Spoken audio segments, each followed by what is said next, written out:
அப்பா,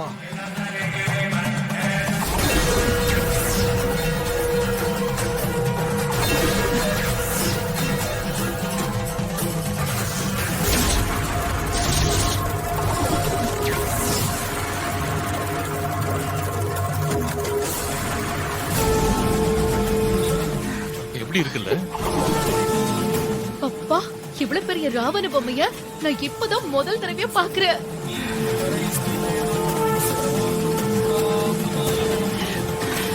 பார்க்கவே மெய் சிலிர்க்குதுங்க. அப்படியே உடம்பெல்லாம் புல்லரிக்குது.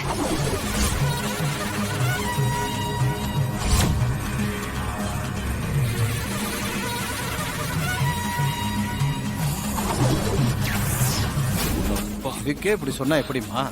அதோ அந்த மேடை இருக்கு பாத்தீங்களா, அங்க இருந்து அம்பு தொடுத்தா போதுமா? ஓ, அங்கிருந்தா?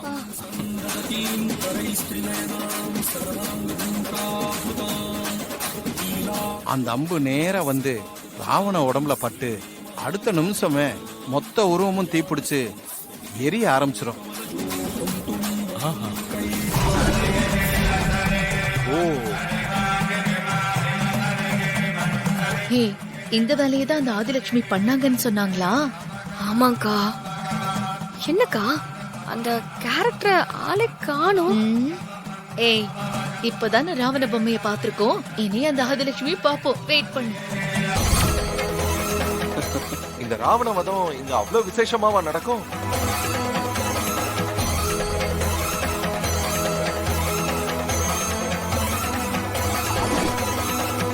நாங்க இப்பதான் முறையா அதை பாக்குறோம்.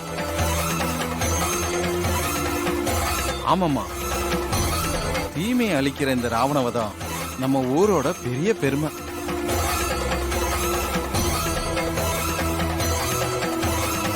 இந்த வருஷம் இந்த விசேஷம் சுபத்ராமா கையால தான் நடக்க போகுது.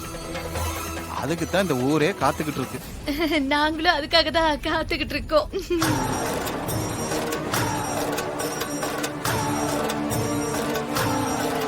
அத்தை, உங்க கையால இந்த விசேஷம் நடக்க போகுதுன்னு நினைச்சா எனக்கு ரொம்ப சந்தோஷமா இருக்கத்த.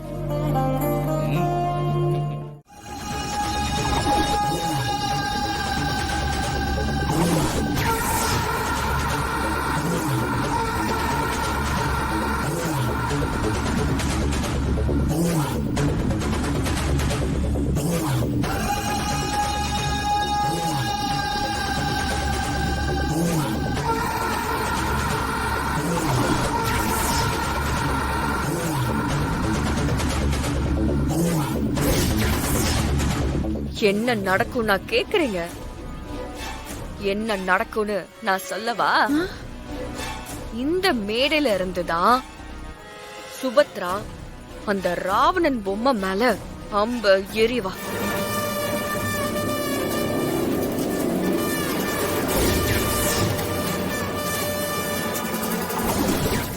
ப்ளீஸ் அத்தை. இசை,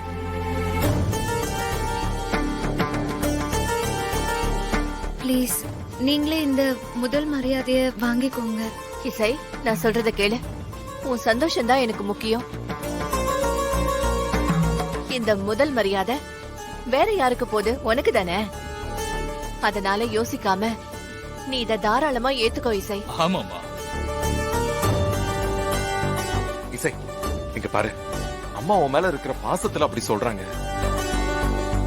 இதுல தயங்குறதுக்கு எதுவும் இல்ல, புரியுதா?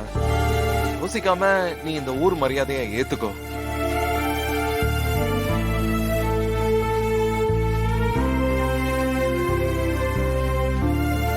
ஆமா, சுபத்ரா தான் இவ்வளவு தூரம் சொல்றால. இந்த முறை முதல் மரியாதையை நீ ஏத்துக்கோ, சரியா? ஏத்துக்கோ இசை.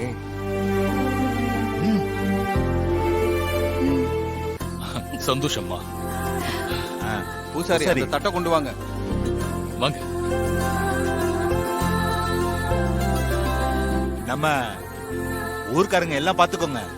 பரிவட்டம் கட்ட போறோம். மாலை அவங்க கொடுங்க.